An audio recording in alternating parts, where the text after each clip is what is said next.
Hello everyone, welcome to Hindi with teacher channel. आज हम बात करेंगे अपने दिसंबर वाले एग्जाम के लिए कि यूजीसी नेट का पेपर वन हम कैसे पढ़े, क्या पाठ्यक्रम है और हमें क्या रणनीति अपनानी चाहिए और हमें कौन सी बुक पढ़नी चाहिए पेपर वन के लिए। काफी मैसेज आ रहे थे कि पेपर वन का भी एक बार बता दीजिए कि हमें कैसे क्या पढ़ना है। तो ये उनके लिए है जिनकी हिंदी लैंग्वेज में पेपर वन की तैयारी कर रहे हैं। तो वे थोड़ा ध्यान से देख लीजिएगा कि हमारा पाठ्यक्रम क्या है। सबसे पहले मैं आपको बता देती हूँ, हमारा जो पेपर वन होता है वो सभी सब्जेक्ट का कॉमन होता है। पेपर टू अपने अपने सब्जेक्ट का होता है और पेपर वन जो है सभी का कॉमन होता है। तो इसमें हमारे जो है 50 क्वेश्चन आते हैं और एक क्वेश्चन हमारा 2 नंबर का होता है। तो हमें टारगेट ये करना है कि हमारे कम से कम 30 क्वेश्चन तो सही होने ही चाहिए। ठीक है। और जो हमारे 35 प्लस हो जाते हैं तो काफी अच्छा स्कोर जो है ये हो जाता है। पर कोशिश करना है कि 30 तो हमारे सही होने चाहिए। देखो 25 से कम तो बिल्कुल भी नहीं होने चाहिए, बल्कि 30 से कम नहीं होने चाहिए। 29 30 इतना चल जाएगा यदि आपका पेपर टू पर अच्छी कमांड है। पर यदि आपको लगता है कि पेपर टू पर मेरी अच्छी कमांड नहीं है तो आपको टारगेट लेकर चलना है कि 35 प्लस हमारे क्वेश्चन सही हो पेपर वन में। तो ये बिल्कुल जो है 30 क्वेश्चन तो हम आराम से सही कर सकते हैं यदि हम ये रणनीति अपनाएंगे जो मैं आपको आज बताने वाली हूँ। क्योंकि अभी काफी टाइम है, दिसंबर में हमारा एग्जाम होने वाला है और अभी जुलाई चल रही है। जुलाई के 15 दिन कंप्लीट हुए हैं और अभी हमारी जुलाई भी बची हुई है आधी, और उसके बाद भी हमारे पास महीने हैं काफी। तो दिसंबर में हमारा एग्जाम होने वाला है, तो अभी काफी टाइम है, तो आप आराम से अपनी तैयारी कीजिएगा। तो पेपर वन को हम डिटेल में देखने वाले हैं कि हमें क्या क्या पढ़ना है। सबसे पहले बात करूं, जैसे पेपर टू में हमारी 10 यूनिट है, इसी तरह पेपर वन में भी हमारी 10 यूनिट है। और इसमें अच्छा ये है कि पाठ्यक्रम में ये लिखा हुआ है कि हर यूनिट से आपके 5 क्वेश्चन आएंगे। यानी 10 यूनिट है तो आपके टोटल कितने क्वेश्चन हो गए? 50 क्वेश्चन हो गए। और जैसा कि मैंने आपको बताया, एक क्वेश्चन 2 नंबर का है। पहले मैं आपको एक बार पाठ्यक्रम बताऊंगी कि हमारी कौन कौन सी यूनिट लगी हुई है। उसके बाद मैं आपको यूनिट वाइज ये बता दूंगी कि कौन सी यूनिट आपको कहाँ से पढ़नी चाहिए। और जैसा जब मैंने एग्जाम दिया था, मेरा जेआरएफ हुआ था, तो मैंने पेपर वन के लिए क्या रणनीति अपनाई थी वो भी मैं आपको बता दूंगी। तो यदि मैं सबसे पहले बात करूं तो हमारी इकाई वन है शिक्षण अभिवृद्धि।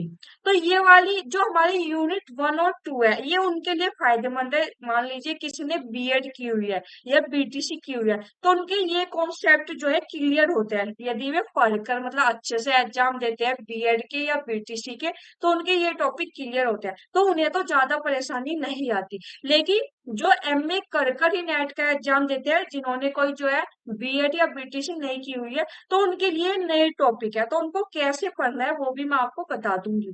तो यहाँ पर जो है टॉपिक देख लेते हैं। सबसे पहले हमें देखना है शिक्षण होता क्या है, उसका उद्देश्य क्या है, अवधारणाएं और स्तर। ये 3 स्तर होते हैं, ये भी हमको अच्छे से डिटेल में पढ़ लेने चाहिए। यहाँ से क्वेश्चन आते हैं। जो हमारी यूनिट वन है ये कॉन्सेप्ट के ऊपर है। यदि हमारा जो है क्लियर है कॉन्सेप्ट तो हमें कोई परेशानी नहीं आएगी अपने प्रश्न हल करते हुए। तो याद रखिएगा कि ये टॉपिक का आपको ये पता होना चाहिए कि इनके कॉन्सेप्ट क्लियर होने चाहिए। उसके बाद करो तो यहाँ पर विशेषताएं है, फिर शिक्षण प्रभाव तत्व, ये हमें पता होने चाहिए। फिर एक उस हायर एजुकेशन के बारे में जो हमें पता होना चाहिए। उसके बाद है शिक्षण सहायक प्रणाली और फिर है मूल्यांकन प्रणालियां। तो ये टॉपिक है कुछ। फिर हम इकाई 2 देख लेते हैं एक बार, फिर मैं दोनों का एक साथ ही बता दूंगी। यहाँ पर है शोध अभिवृद्धि।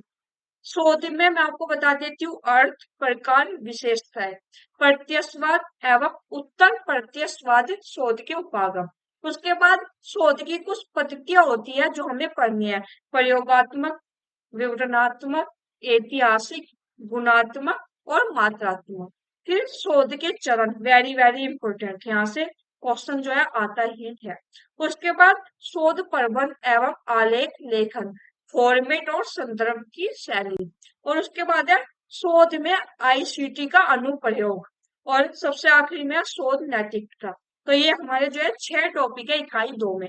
तो यदि अब मैं इकाई 1 और इकाई 2 की बात करूं, तो देखो जिनके कॉन्सेप्ट ये क्लियर है उनको करना क्या है, पीवाईक्यू सॉल्व करने हैं, बहुत अच्छे से करने हैं। ये नहीं है कि एक बार राइट मारो और हो गए, अच्छे से समझ के करने हैं। और जिन्हें मान लीजिए इनके बारे में कुछ भी नहीं पता है, उनका कॉन्सेप्ट क्लियर नहीं है, तो उन्हें क्या करना है, या तो एक बुक आती है, मैंने आगे उसका कवर फोटो रखा हुआ है, केवीएस मदान की, सबने नाम तो सुना ही होगा। केवीएस मदान की बुक आती है, काफी अच्छी बुक है, और वो नेट के एग्जाम के लिए ही बनाई गई है। पहली बात तो मैं आपको बता देती हूँ, नेट के एग्जाम के लिए ही केवीएस मदान की जो है बुक बनाई गई है। तो आपको करना क्या है, वहां से आपको यूनिट 1 पहले यूनिट 1 पढ़ लेनी है। ये वाली यूनिट आपको कंप्लीट पढ़ लेनी है एक बार। मान लीजिए आपने एक बार रीडिंग लगा ली, जो पहली बार पढ़ रहे हैं तो एक बार में देखो बिल्कुल सारी चीजें समझ में नहीं आएगी, उसकी 2 से 3 बार जो है अच्छे से रीडिंग लगा लीजिए। एक तरीका तो यह, और उसके बाद फिर आप पीवाईक्यू पर जाइए और देखिए कि आप कितने परसेंट जो है हल कर पा रहे हैं 5 में से। जैसा कि मैंने आपको बताया हर यूनिट से 5 क्वेश्चन आते हैं। आपने यूनिट 1 अच्छे से पढ़ ली केवीएस मदान की बुक्स, फिर आप जाइए पीवाईक्यू की तरफ और देखिए कि आप कितने प्रश्न हल कर पा रहे हैं। यदि आप 5 में से 4 हल कर पा रहे हैं, 4 या 3, 3 भी ठीक है, लेकिन 4 कर पा रहे हैं तो बहुत अच्छी बात है। तो आप का जो है कॉन्सेप्ट तो क्लियर हो चुका है, और मान लीजिए आपको लगता है कि ये वाला कॉन्सेप्ट क्लियर नहीं हुआ, तो उसे दोबारा जाइए और पढ़िए और उसे क्लियर कीजिए। एक तरीका तो ये है, पहले बुक से पढ़ लीजिए फिर पीवाईक्यू लगाइए। दूसरा तरीका ये है, यदि आपके पास बुक नहीं है या आप खरीदना नहीं चाहते, मतलब कोई भी प्रॉब्लम है, तो एक तरीका ये है, आप यूट्यूब पर जाइए और जो टॉपिक आपको पढ़ना है उसे सर्च कीजिए। तो आपको काफी वीडियो निकल कर आ जाएगी। जब आप यूट्यूब पर सर्च करोगे, आपको पता है मैटर बहुत सारा है यूट्यूब पर, तो आपको करना क्या है, उसमें से जो वीडियो आपको अच्छी लगे, मतलब 1-2 वीडियो पहले देख लेना जो आपके समझ में आ रही है, क्योंकि अपना अपना होता है कि हमें कौन से टीचर जो है समझ में आ रहे हैं, किनका पढ़ाया हुआ हमें ज्यादा समझ में आ रहा है। तो उसके अनुसार आप पहले यूनिट 1 कंप्लीट कर लीजिए, फिर पीवाईक्यू पर जाइए। जिनका कॉन्सेप्ट क्लियर नहीं है उन्हें पहले कॉन्सेप्ट क्लियर करना है, फिर पीवाईक्यू पर जाना है। और जैसा कि मैंने बताया, बहुत बच्चे होंगे जिनका कॉन्सेप्ट क्लियर है, या होगा कि इनमें से 3-4 क्लियर है और 3-4 नहीं, उन्हें पहले पीवाईक्यू लगाने हैं। फिर पीवाईक्यू में ये देखना है कि हम कहाँ पर क्या गलती कर रहे हैं, कौन सा जो है कॉन्सेप्ट के क्वेश्चन हमारे गलत हो रहे हैं, वापिस आना है, उसको अच्छे से समझना है, या तो यूट्यूब से या केवीएस मदान की बुक से। फिर आपको जो है दोबारा पीवाईक्यू लगाने हैं। पेपर 1 के लिए पीवाईक्यू बहुत बहुत बहुत ज्यादा इंपॉर्टेंट है, तो उस पर ज्यादा फोकस आपको करना है। ये तो ही हमारी इकाई 1 की बात। और इकाई 2 के लिए भी सेम आपको वही करना है, केवीएस मदान की बुक पढ़नी है, कॉन्सेप्ट क्लियर करना है, फिर पीवाईक्यू पर जाना है। दूसरा तरीका है, यूट्यूब पर जाइए, टॉपिक सर्च कीजिए, क्लास देखिए, और जो है फिर पीवाईक्यू पर जाइए। और जिनके कॉन्सेप्ट क्लियर है वे पहले पीवाईक्यू करेंगे, उसके बाद जो उनके प्रश्न गलत हो रहे हैं उनके लिए कॉन्सेप्ट पर जाएंगे। तो ये तो ये हमारी 2 यूनिट की बात। अब बात करेंगे यूनिट 3। ये है कॉम्प्रीहेंशन। देखो इसमें कुछ नहीं करना होता, मतलब मैं आपको बता देती हूँ, जैसे 5 क्वेश्चन आते हैं, तो देखो ये आपका नंबर बनाने वाला होता है। तो आपको प्रयास करना है कि आपके 5 के 5 क्वेश्चन सही हो। तो यदि मान लीजिए किसी की पकड़ है तो उन्हें तो कुछ नहीं करना है, अगर किसी की कॉम्प्रीहेंशन पर पकड़ अच्छी है तो उन्हें कुछ भी नहीं करना है। एग्जाम से 15-20 दिन पहले जो है एक अपनी हैबिट में लाना है कि हाँ हम कॉम्प्रिहेंशन डेली सोल्व कर रहे हैं। और मान लीजिए किसी की जो है बहुत ही कमजोर है कॉम्प्रिहेंशन पर पकड़, तो उन्हें करना क्या है, अभी से रोज एक कॉम्प्रिहेंशन सोल्व करना है। और कहाँ से करोगे, इधर उधर के चक्कर में मत पड़ना, अपना पीवाईक्यू की बुक खरीद लेना, और उनमें जो है हर पेपर में जो है कॉम्प्रिहेंशन होता है, तो रोज एक जो है कॉम्प्रिहेंशन सोल्व करना, या ये कर लेना, रोज मत करना, क्योंकि क्या आपको काफी समय पेपर 2 में और पेपर 1 की अन्य इकाई में भी देना है। इसके लिए आप ये कीजिए हफ्ते में कि हमें 3 कॉम्प्रिहेंशन सोल्व करने हैं। ठीक है, जिनके 5 में से 2 या 3 क्वेश्चन सही हो रहे हैं उनको यही करना पड़ेगा, और हफ्ते में जो है 3 कॉम्प्रिहेंशन सोल्व कीजिए, और फिर 1 महीने बाद देखिएगा कि आपके कितने अच्छे जो है, आपके 5 में से 4 क्वेश्चन आराम से सही हो रहे हैं। धीरे धीरे धीरे जो है अपनी हैबिट में लाना है, और आपके देखो यहाँ पर प्रयास करना है कि 5 में से 5 ही क्वेश्चन आपके सही हो। तो इसके लिए कोई बुक नहीं पढ़नी है, बस ये हैबिट में लाना है, कॉम्प्रिहेंशन सोल्व करने की एक आदत डाल लेनी है। उसके बाद चले गए हम यूनिट 4 पर। ये है कम्युनिकेशन। इसमें आपको क्या करना है, फिर से वही बात है, ये आपको क्लियर होने चाहिए कॉन्सेप्ट। ठीक है, कि संप्रेषण होता क्या है, अर्थ, प्रकार, अभिलक्षण, फिर प्रभावी संप्रेषण होता क्या है, वाचिक एवं गैर वाचिक। उसके बाद इसकी बाधाएं क्या होती है, और जन मीडिया एवं समाज। इसके लिए भी ज्यादा बेटर ये रहेगा कि पहले आप पीवाईक्यू सॉल्व करें, क्योंकि मुझे उम्मीद है कि यदि आप पीवाईक्यू सॉल्व कर लेते हैं तो काफी चीजें आप वहीं से क्लियर हो जाएगी। उसके बाद आप केवीएस मदान की बुक पर जाना। जो जो आपको लगता है कि ये मेरी क्लियर नहीं है, उसके लिए केवीएस मदान की बुक पर आपको जाना है, इकाई 4 के लिए। या दूसरा तरीका है, यूट्यूब पर जाइए, जो टॉपिक क्लियर नहीं हुआ उसे सर्च कीजिए और क्लास देखिए, वहां से जो है अपना कॉन्सेप्ट जो है क्लियर कर लीजिए। पर पीवाईक्यू आपको जरूर सोल्व करने हैं, हर यूनिट के करने हैं। उसके बाद आते हैं यूनिट 5। इसके लिए आपको क्या करना है, गणितीय तर्क एवं अभिवृद्धि। तर्क के प्रकार, संख्या श्रेणी, अक्षर श्रृंखला, कूट और संबंध, गणितीय अभिवृद्धि। तो इसके लिए आपको करना क्या है वो मैं आपको एक बार बता देती हूँ। जो मैंने इसके लिए ये किया था, पीवाईक्यू की बुक मैंने खरीद ली थी, और आप जो है, जो हमारे यूनिट 5 से क्वेश्चन आए वे देखिए कि किस पैटर्न पर आ रहे हैं, और उन पैटर्न पर जो है अपनी अच्छी पकड़ बना लीजिए। मान लीजिए मुझे कोट और संबंध वाले प्रश्न हल करने हैं, तो आपको इधर उधर नहीं जाना है, पीवाईक्यू पर जाना है।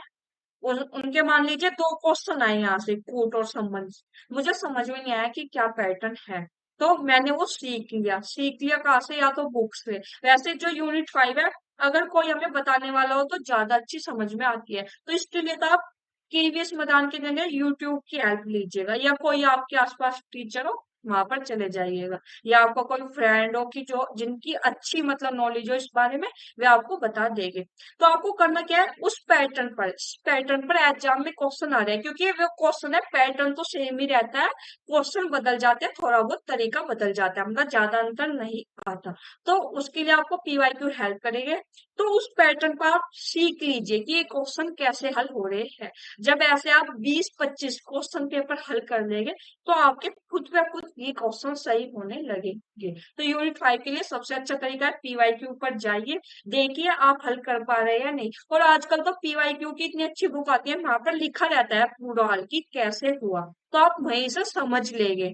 तो आप नेट के एग्जाम की तैयारी कर रहे हो, तो मैं उम्मीद कर रही हूँ इतना तो आप जो है समझ लेंगे। मान लीजिए किसी का ज्यादा ही कमजोर है, तो यूट्यूब पर जाइए, सर्च कीजिए, आपको मिल जाएगा। आगे चलते हैं, यूनिट 6, युक्ति युक्त तर्क। इसके लिए भी आपको सेम वही करना है। इसमें जो है पहले आप टॉपिक क्लियर कीजिएगा, क्योंकि मुझे लगता है काफी बच्चे हैं जो ये पहली बार मतलब यूनिट पढ़ रहे हैं, तो उनके लिए सबसे अच्छा है कि पहले जो है अपने टॉपिक जो है बिल्कुल क्लियर कर लीजिए, अपना कॉन्सेप्ट क्लियर कर लीजिए। तो इसके लिए आपको जो है केवीएस मदान की बुक है वो काफी हेल्प करेगी। तो केवीएस मदान की बुक पर जाइए, वहां से जो है इनका पैटर्न, इनका कॉन्सेप्ट क्लियर कीजिए, और फिर पीवाई के ऊपर आइए। देखो, पेपर 1 के लिए दो बुक इंपॉर्टेंट है, एक केवीएस मदान की बुक और एक पीवाई की। अब यूनिट 7 की बात करें, आंकड़ों की व्याख्या, जिसे हम बोलते हैं डीआई। ठीक है, तो इसके लिए क्या करना है, इससे बहुत बच्चे घबराते हैं कि हम डीआई कैसे सॉल्व करें। यहाँ से जो है एक टेबल वाला क्वेश्चन आता है और उसमें 5 क्वेश्चन होते हैं और हमें हल करने होते हैं, तो कहते हैं सब डीआई को जो है इग्नोर कर देते हैं। देखो मेरा मानना है, मैं अपनी बता देती हूँ, मेरा भी डीआई ये नहीं था कि बहुत अच्छा है, 5 में से 2 हुए मेरे वाले, बस इतना था, 2 या 3, इससे ज्यादा तो कभी नहीं होते थे। तो मैंने क्या करा, पैटर्न अपनाया, रोज सुबह को मॉर्निंग में जब मैं उठ जाती थी, सबसे पहले मैं एक डीआई सोल्व करती थी, डेली का काम था मेरा, एग्जाम से 2 महीने पहले। तो जब मेरा इतने एग्जाम हुआ तो मेरी काफी अच्छी पकड़ बन गई, और जो है मेरे 5 में से 4 क्वेश्चन एग्जाम में सही हुए थे डीआई के। तो यदि हमें ये लगता है कि हमारा काफी कमजोर है, तो आपको डीआई के लिए इसे इग्नोर नहीं करना है। देखो ये नंबर बनाने वाला होता है डीआई में, सच बताओ तो। और आपको लगता है कि आपका मैथ कमजोर है, आप नहीं कर पा रहे हैं, तो वही बात है, इसके लिए भी कोई बुक आपको जो है हेल्प नहीं करेगी, पीवाईक्यू हेल्प करेगी यूनिट 7 के लिए। ठीक है, इसके लिए पीवाईक्यू ही हेल्प करेंगे। आपको उठना है सुबह, सुबह या मतलब शाम में, जब भी आपकी इच्छा हो, आपको जो है ये एक डीआई अभी से जुलाई चल रही है हमारी। ठीक है, अभी जुलाई और दिसंबर में काफी टाइम है, तो आप ऐसा कीजिए, जैसा कि मैंने आपको बताया, हफ्ते में 3 दिन का कॉम्प्रिहेंशन सॉल्व करना है और 3 दिन डीआई। ये अपने मतलब जो है एक हैबिट बना लीजिए कि हफ्ते में 7 दिन होते हैं, एक दिन आपको मतलब इसे छोड़ दीजिए। 3 दिन आपको क्या करना है, कॉम्प्रिहेंशन करना है, फिर बीच में एक दिन का ब्रेक लेना है और फिर आपको 3 दिन डीआई करना है। इस तरह कीजिए। और मान लीजिए आपके डीआई समझ में नहीं आ रहा है, पहली बात तो जो पीवाईक्यू की बुक होती है उसी में नीचे अच्छे से लिखा रहता है कि कैसे हल हुआ है। और आपके समझ में आ रहा है तो ठीक है, अगर नहीं आ रहा है तो आपके कोई टीचर है जिनका मैथ अच्छा है उनसे पूछ लीजिए, नहीं तो आप यूट्यूब पर जाइए, वहां पर सर्च कीजिए, वहां पर भी आपको काफी क्लास मिल जाएगी। देखो शुरू में हो सकता है जिनका कमजोर है कि डीआई सोल्व करने में आपको आधा घंटा लग जाए या 45 मिनट लग जाए, तो आप घबराना नहीं कि सारा टाइम यही ले रहा है। ये याद रखिए, ये आपको 10 नंबर देने वाला है, ये भी याद रखिए। तो अगर वो आपकी एक महीने जो है शुरू में आधा घंटा ले रहा है तो कोई बड़ी बात नहीं है। ठीक है, तो सबसे पहले आपको ध्यान रखना है कि डेली जो है हमें डीआई सोल्व करना है। शुरू में आपको टाइम लग सकता है, जिनका कमजोर है 30 मिनट 45 मिनट, लेकिन बाद में आप देखेंगे तो आप 10 मिनट में सोल्व कर पाएंगे और फिर धीरे धीरे दिसंबर तक आते हो आपकी काफी अच्छी तैयारी हो जाएगी।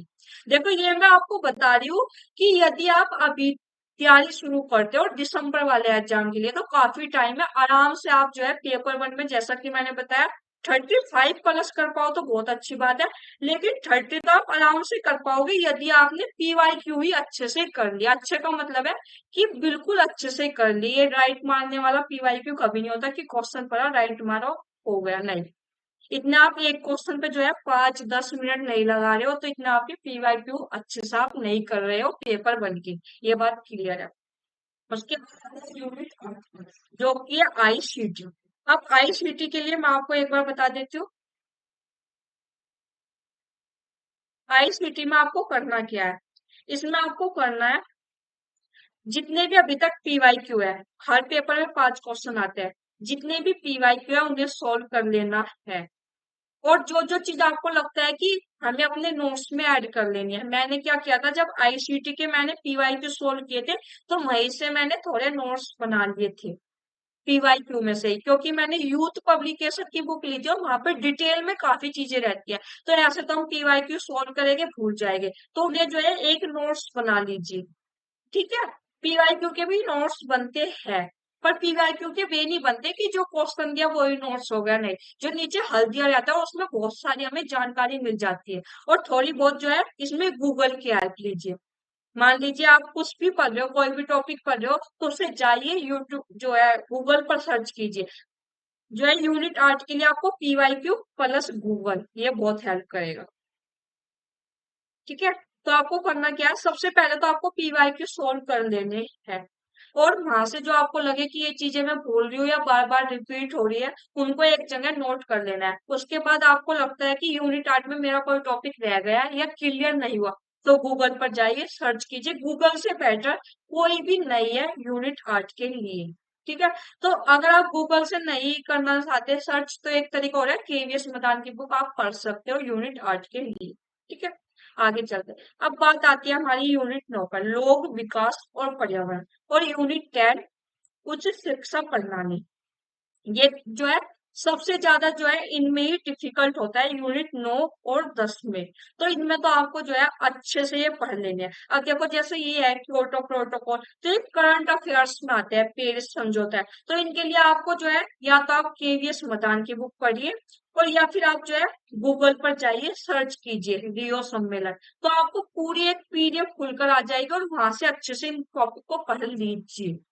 तो इसके लिए आपको यही करना है एनवायरनमेंट वाली यूनिट के लिए, क्योंकि करंट वाले क्वेश्चन भी यहाँ से पूछे जाते हैं 2-3। तो इसके लिए आपको जो है यही करना है, पहले केवीएस मैदान पढ़नी है और जो करंट के टॉपिक है उनके लिए गूगल पर जाना है, सर्च करना है और उनको अच्छे से नोट्स बना लेना है। जैसे रियो सम्मेलन है, इसका 1 पेज का नोट्स बनेगा या आधा पेज का, तो वो बना लेना है गूगल पर सर्च कर। फिर हर टॉपिक में आपको यही करना है जो यहाँ पर करंट अफेयर्स के दिए हुए हैं टॉपिक, और जो वैसे नॉर्मल है उनको आपको केवीएस मैदान से पढ़ना है और फिर आपको पीवाईक्यू पर जाना है।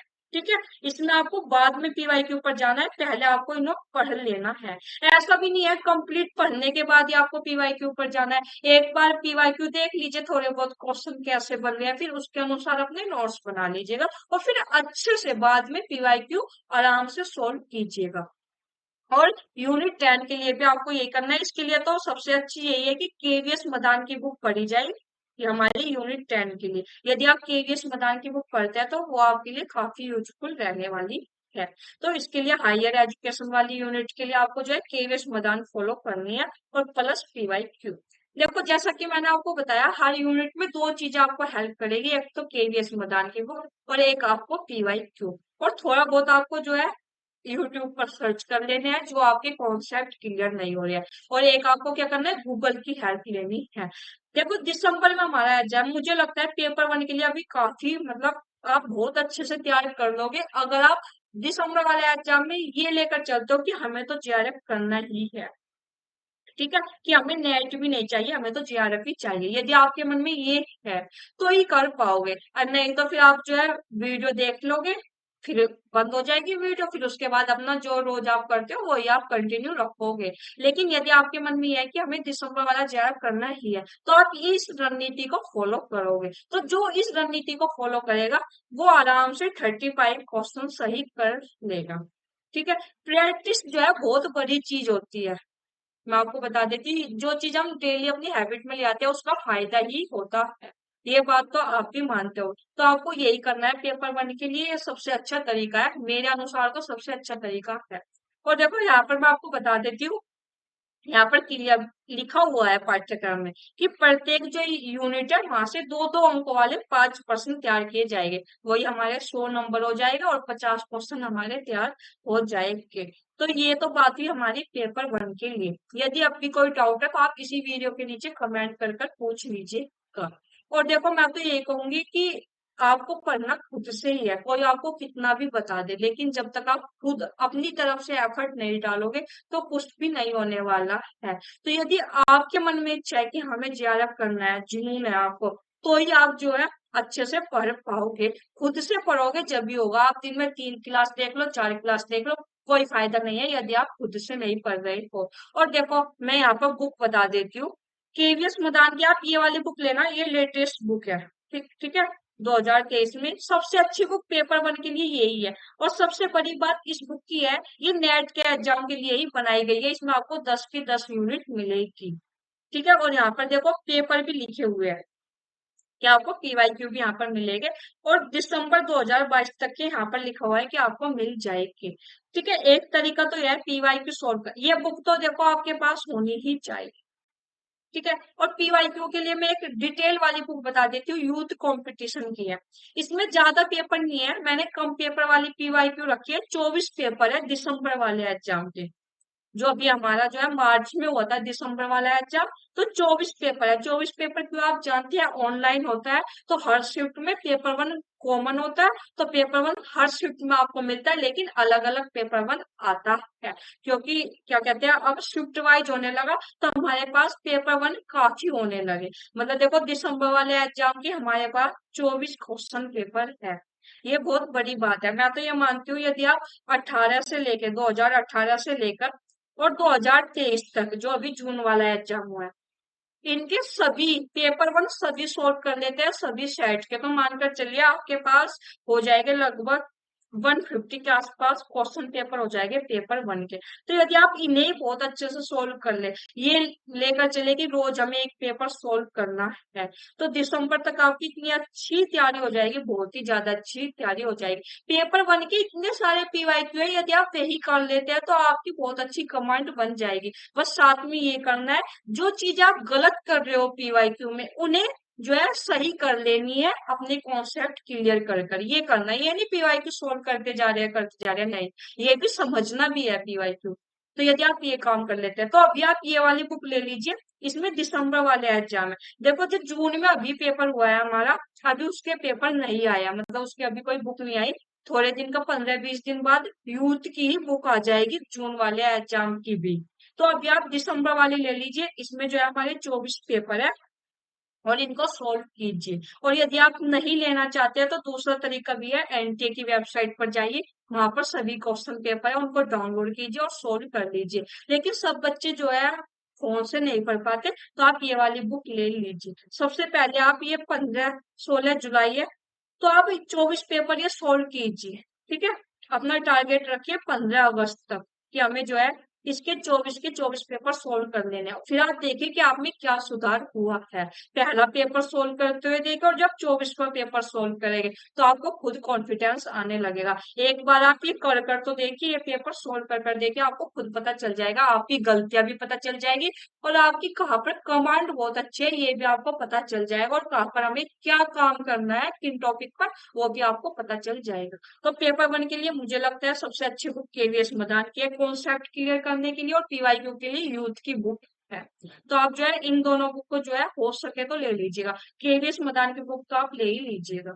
तो ये तो बात हुई हमारी पेपर वन की। पेपर टू आपको पता है मैं हिंदी पढ़ाती हूँ, हिंदी साहित्य, तो इसकी भी मैंने कंप्लीट जो है बुक बताई हुई है, कौन कौन सी बुक लेनी है यूनिट वाइज, और जो है पूरा पाठ्यक्रम आपको बताया हुआ है। तो जिन्होंने अभी तक ये क्लास नहीं देखी जाकर देख लीजिएगा, लिंक आपको नीचे डिस्क्रिप्शन बॉक्स में भी मिल जाएगा और ऊपर आइकॉन बटन में भी। ये तो बात हुई हमारी पेपर टू की। पेपर टू जो हमारा हिंदी का पेपर है वो हमारा हुआ था 17 जून को। तो मैंने दोनों शिफ्ट का पेपर सोल्व करवाया हुआ है, फर्स्ट शिफ्ट का भी और यहाँ पर सेकंड शिफ्ट का भी। तो जिन्होंने अभी तक ये नहीं किया है वो जाकर जो है ये पेपर जरूर सोल्व कर लीजिएगा। जरूरी क्यों कर लीजिएगा, यदि आप दिसंबर वाले एग्जाम की तैयारी कर रहे हो तो आपको पता होना चाहिए कि पेपर का पैटर्न क्या है और कितनी डीपली हमको जो है अपना पेपर टू पढ़ना है। तो जाकर ये दोनों क्लास देख लीजिएगा। और अब भी यदि आपका पेपर वन को लेकर कोई डाउट है तो आप मुझको मेल कर दीजिएगा। सबसे अच्छा तरीका तो यही है, मेल कर दीजिएगा या फिर इसी वीडियो के नीचे कमेंट कर दीजिएगा। और क्लास की पीडीएफ लेने के लिए आप टेलीग्राम चैनल से जुड़ जाइए। और मैंने आपको बताया था मैं दिसंबर वाले एग्जाम के लिए बैच शुरू करने वाली हूँ, पेपर टू हिंदी के लिए। ठीक है, पेपर वन की मैंने वीडियो इसलिए बनाई, काफी कमेंट आ रहे थे एक बार बता दीजिए कि हमें क्या क्या कैसे पढ़ना चाहिए। तो मुझे लगा कि अभी बता देना अच्छा रहेगा, क्योंकि दिसंबर में अभी काफी टाइम है। तो आप इस रणनीति को फॉलो करोगे तो आप काफी अच्छा जो है स्कोर कर पाओगे। और जो हिंदी सब्जेक्ट वाले हैं मैंने देखा उनका पेपर वन पर फोकस नहीं होता। तो देखो अभी टाइम है, मैंने भी आपको बता दिया, तो पेपर वन पर भी फोकस करना शुरू कर दीजिए। ठीक है, और कोई डाउट है तो मैंने आपको बता दिया, वीडियो के नीचे कमेंट कर दीजिए या ईमेल कर दीजिएगा मुझको। और टेलीग्राम चैनल से जरूर जुड़ जाइएगा, यहाँ पर मैं काफी जो है इन्फॉर्मेशन देती रहती हूँ हर एग्जाम की। अगर कोई नया नोटिफिकेशन आता है या कुछ भी एनटी की तरफ से कोई भी इंफॉर्मेशन आती है, सबसे पहले मैं आपको टेलीग्राम पर ही इन्फॉर्म करती हूँ। और आपको मेरी वीडियो अच्छी लगी, यूजफुल लगी, तो चैनल को लाइक सब्सक्राइब शेयर कर दीजिएगा।